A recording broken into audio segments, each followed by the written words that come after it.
Hello everyone, स्वागत है आपका अपने channel Maruti the exam warrior में। आप यहां देख सकते हैं, यह उत्तराखंड न्यायिक सेवा सिविल न्यायाधीश परीक्षा, इसका परीक्षा योजना पाठ्यक्रम मतलब उत्तराखंड का जो सिविल जज का एग्जाम है उसके लिए यहाँ पर सिलेबस दिया गया है। आप इसे एक न्यू सिलेबस या फिर रिवाइज्ड सिलेबस के तौर पर देख सकते हैं। हमें पता है कि उत्तराखंड या फिर किसी भी जज का एग्जाम 3 स्टेजेस में होता है। फर्स्ट हमारा प्री, सेकंड मेंस एग्जाम और थर्ड हमारा इंटरव्यू। ठीक है, तो वही चीज यहाँ पर इन्होंने दी हुई है। आगे हम देखते हैं क्या चेंज करा हुआ है। तो जो प्री एग्जाम है आप यहाँ देखेंगे तो 150 नंबर्स का होगा। ये पहले भी यहाँ पर डिफाइन था कि 50 नंबर इसमें आता था जीएस। ठीक है, तो हम देख लेते हैं जीएस में इन्होंने कोई चेंजेस तो नहीं करे हैं। तो यहाँ देखेंगे फर्स्ट पार्ट में क्या, सामान्य ज्ञान, भारत और विश्व की विशेषकर विधि जगत से घटित होने वाली दिन प्रतिदिन की घटनाएं सम्मिलित की जाएंगी। मतलब वही आपका करंट अफेयर।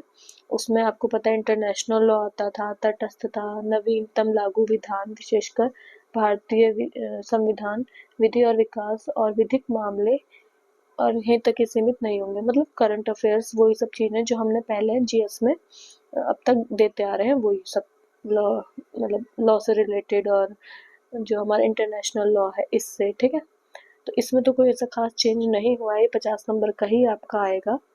आगे है पार्ट 2। पार्ट 2 होता है हमारा 100 नंबर का, जिसमें देखिए चेंजेस मिल गए हैं हमें। ठीक है, इसमें क्या चेंज है, यहाँ पर है हमारे पास, देखिए हमारे पास टीपीए है, हिंदू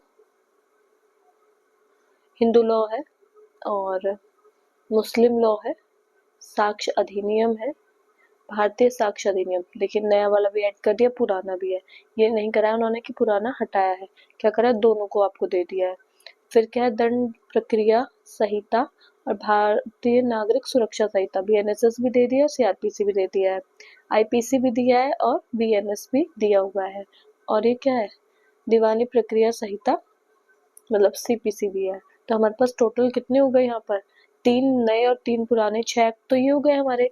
ठीक है, और एक सीपीसी 7 और टीपीए 8 और हिंदू और मुस्लिम लॉ तो 8 9 10 के करीब हमारे ये एक्ट इसमें प्री एग्जाम में पूछे जाएंगे। ठीक है, तो आपको अब याद रखना है, कोई भी वैकेंसी आ रही है तो आप कम से कम ये माइंडसेट बना के चलिए कि आपके पास नए लॉ भी आएंगे और पुराने लॉ भी आ सकते हैं। ठीक है, आगे देखते हैं आगे क्या है। अब यहाँ मेंस एग्जामिनेशन को भी देखते हैं, मेंस एग्जामिनेशन में क्या क्या चेंजेस हुए हैं। तो मेंस एग्जामिनेशन में वही प्रेजेंट डे का एक पेपर होता था, दूसरा लैंग्वेज का, तीसरा 3 पेपर हमारे लॉ के होते थे, जिसमें पहला सब्सटेंटिव, दूसरा हमारा एविडेंस एंड प्रोसीजर और तीसरा हमारा रेवेन्यू एंड क्रिमिनल लॉ का होता था। जो प्रेजेंट डे है वो 150 का होता था, लैंग्वेज 100 की और बाकी लॉ के पेपर 200 मार्क्स के होते थे।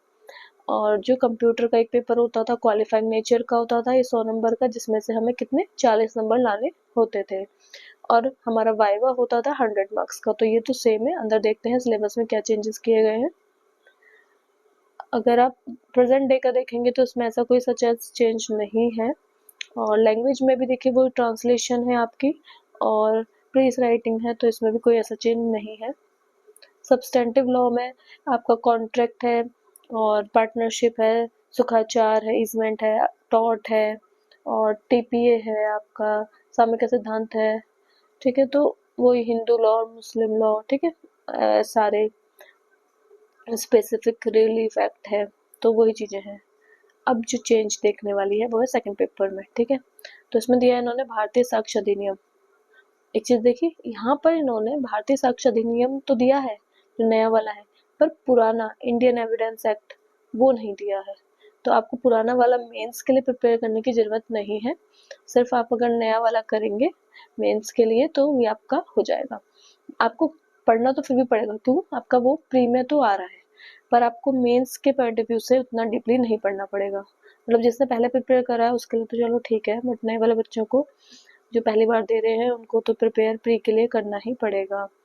और फिर हमारे पास आगे क्या है, यहाँ पर देखिए सीआरपीसी है और बीएनएसएस भी दे दी है, सीपीसी है। ठीक है, और फिर वही है क्या कहते हैं, चार्जेस वगैरह ना, ये सब ये जो पहले आते थे वही सब चीजें हैं। नेक्स्ट देखते हैं आगे हम। थर्ड पेपर में क्या है, उत्तर प्रदेश जमींदारी विनाश एवं भूमि सुधार, ये भी पहले ही आता था। यहाँ पर भी क्या हुआ है, आईपीसी के साथ बीएनएस को भी ऐड कर दिया, मतलब नया एक्ट प्लस पुराना एक्ट दोनों ही आएंगे मेंस में।